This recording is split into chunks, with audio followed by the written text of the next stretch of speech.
Next topic है ions. Okay, what is ions? Okay, definition लिखते हैं। An ion is an electrically charged atom. Okay, an ion is formed by the loss or gain of electrons by an atom, so it contains an unequal number of electrons and protons. Okay, तो ion की definition हमने क्या पढ़ा कि ion जो होते हैं वो एक इलेक्ट्रिकली चार्ज एटम होते हैं। An ion is formed by the, जो भी आयन का फॉर्मेशन होगा, लॉस और गेनिंग इलेक्ट्रॉन, जब भी एक एटम लॉस इलेक्ट्रॉन करेगा या गेन इलेक्ट्रॉन करेगा, ठीक है ना। So it contains an unequal number of electron and proton. तो उस समय क्या होगा, इलेक्ट्रॉन और प्रोटॉन अनइक्वल नंबर शो करेंगे, ठीक है। तो इसके दो फीचर्स हैं। पहला, ए positively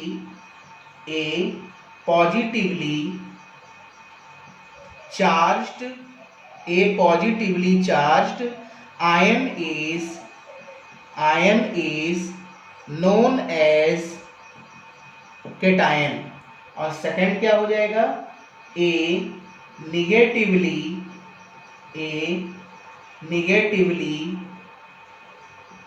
charged ion is known as anion, ठीक है ना। यानी जब भी आयन पॉजिटिवली चार्ज होगा उसे हम क्या कहेंगे, केटायन, और जब भी आयन निगेटिवली चार्ज होगा उसे हम क्या कहेंगे, एनायन, ठीक है। अभी हमने इससे पहले देखा भी Na और क्लोरीन का, सोडियम के ऊपर पॉजिटिव चार्ज चढ़ा था और क्लोरीन के ऊपर नेगेटिव चार्ज, ठीक है। तो एक एग्जांपल के थ्रू हम इसे समझते हैं।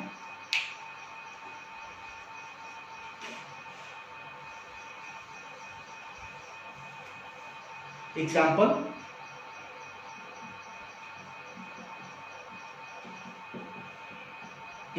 क्या हम देंगे कि if sodium and chlorine were to react, जब आपस में रिएक्ट करेंगे ना, वेयर टू रिएक्ट, ठीक है। तो हमने क्या इससे पहले बताया था कि सोडियम का कितना होता है, 2, 8 और 1, यानी KLm, यहाँ लिख दो आप KL और M, ये आपका शेल है। ओके, अब इसके बाद क्या हो जाएगा, जब ये एक इलेक्ट्रॉन लूज किया था तो कौन सा चार्ज चढ़ा था, पॉजिटिव, और कितना इलेक्ट्रॉन लूज किया था, एक इलेक्ट्रॉन लूज किया था, ठीक है ना। जो इसके पास पहले 11 प्रोटॉन और 11 इलेक्ट्रॉन थे, लेकिन एक इलेक्ट्रॉन लूज करने के बाद 10 इलेक्ट्रॉन बच गए और प्रोटॉन इंक्रीज किया 1 से, तो कितना चार्ज चढ़ा, एक पॉजिटिव आयन, ठीक है।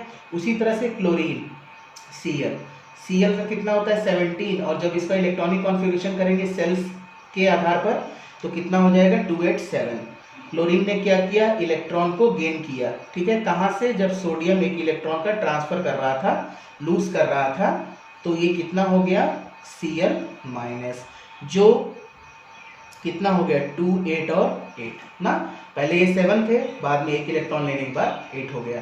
तो यहाँ पर सोडियम क्या है, यहाँ पर मैंने बताया जब पॉजिटिव चार्ज चढ़ गया तो क्या बोलेंगे इसको, सोडियम आयन, या इसको क्या बोल सकते हैं, केटायन ना, और इसको क्या बोलेंगे, क्लोराइड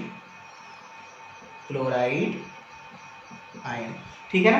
तो हमने क्या देखा, सोडियम एक इलेक्ट्रॉन लूज किया और क्लोरीन ने एक इलेक्ट्रॉन गेन किया। इसी बेस पर एग्जाम में आपको इलेक्ट्रॉन डॉट स्ट्रक्चर पूछे जाएंगे, ठीक है ना। इलेक्ट्रॉन डॉट स्ट्रक्चर पूछा जाएगा, तो कैसे बनेगा, इलेक्ट्रॉन डॉट स्ट्रक्चर देख लेते हैं। देखो, यहाँ पर हमने लिखा सोडियम, ठीक है ना, सोडियम। सोडियम के लास्ट के आउटर मोस्ट शेल में कितने इलेक्ट्रॉन हैं? 1, ठीक है ना, 1। फिर यहाँ पर हमने क्या लिखा? क्लोरीन। यहाँ पर हम किससे दिखाएंगे इसको? क्रॉस से। 1 2 3 4 1 2 3 4 5 6 7। सोडियम ने क्या किया? इलेक्ट्रॉन इसको क्या किया? ट्रांसफर किया, यानी लूज किया, और क्लोरीन ने क्या किया? गेन कर लिया, ठीक है। तो यहाँ पर कैसे होगा? Na+Cl। अब इसको हम ऐसे शो करेंगे, सोडियम ने दिया है ना, तो यहाँ पर क्या लिखेंगे? Na+, और क्लोरीन ने लिया है तो Cl हो गया, ठीक है। 1 2 3 4 5 6 7 और 8 सोडियम का, और इसको एक ब्रैकेट में बंद कर लिया, और इस पे कौन सा चार्ज चढ़ गया? माइनस का, ठीक है ना। तो ये एक आयनिक कंपाउंड का फॉर्मेशन हुआ ना, ये क्या हुआ? एक आयनिक कंपाउंड का फॉर्मेशन हो गया, ठीक है। अब इसी तरह से पूछेगा, तो यहाँ पर क्या पूछा? फॉर्मेशन ऑफ सोडियम क्लोराइड, ठीक है ना। हमने क्या बनाया? सोडियम क्लोराइड का इलेक्ट्रॉन डॉट स्ट्रक्चर। उसी तरह से आपको मैग्नीशियम का भी पूछ सकता है कि मैग्नीशियम क्लोराइड का बनाओ, ठीक है। तो कैसे बनेगा मैग्नीशियम क्लोराइड का? देखो, मान लो पूछ दिया आपसे MgCl2, मैग्नीशियम क्लोराइड का इलेक्ट्रॉन डॉट स्ट्रक्चर बनाना है। तो फिर से आओ, मैग्नीशियम का कितना होता है? 12 को इलेक्ट्रॉनिक कॉन्फ़िगरेशन करो, 2 8 2, यानी लास्ट के आउटर मोस्ट शेल में कितने इलेक्ट्रॉन? मैग्नीशियम के 2। और उसी तरह से क्लोरीन पूछा है, तो फिर से वही है, क्लोरीन के कितने हैं? 17। तो 17 का कितना हो गया? 2 8 7। लास्ट के आउटर मोस्ट शेल में कितने इलेक्ट्रॉन? 7 ना। तो अब क्या करेगा? MgCl2। अब इलेक्ट्रॉन Mg कितने लॉस करेगा? अपने इलेक्ट्रॉन 2 इलेक्ट्रॉन लूज करेगा, तब ये अपना ऑक्टेट कंप्लीट कर सकेगा। तो ये इस पर कितना चार्ज चढ़ेगा? डाई पॉजिटिव, यानी 2 पॉजिटिव आयन का, ठीक है ना। और क्लोरीन क्या करेगा? 1 इलेक्ट्रॉन एक्सेप्ट करेगा, लेकिन यहाँ पर क्लोरीन कितने हैं? 2 हैं। तो अब इसका स्ट्रक्चर कैसे बनेगा? देखो, पहले हमने क्या लिया? Mg ले लिया। Mg के पास कितने हैं लास्ट के आउटर मोस्ट शेल में? 2 इलेक्ट्रॉन, ठीक है। क्लोरीन हमने लिया, एक यहाँ और एक यहाँ, तो ये कितना है? 1 2 3 4 5 6 7। यहाँ भी क्लोरीन कितना है? 1 2 3 4 5 6 7। तो इसने अपना एक इलेक्ट्रॉन यहाँ ट्रांसफर किया और एक इलेक्ट्रॉन यहाँ ट्रांसफर कर दिया। अब देखो ये कैसे बन गए?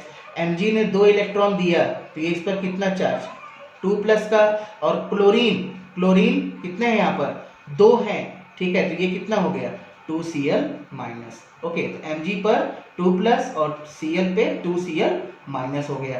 तो यहाँ भी क्या हो गया? एक आयनिक कंपाउंड का फॉर्मेशन हो गया, ठीक है। उसी तरह से मैग्नीशियम ऑक्साइड MgO, ठीक है।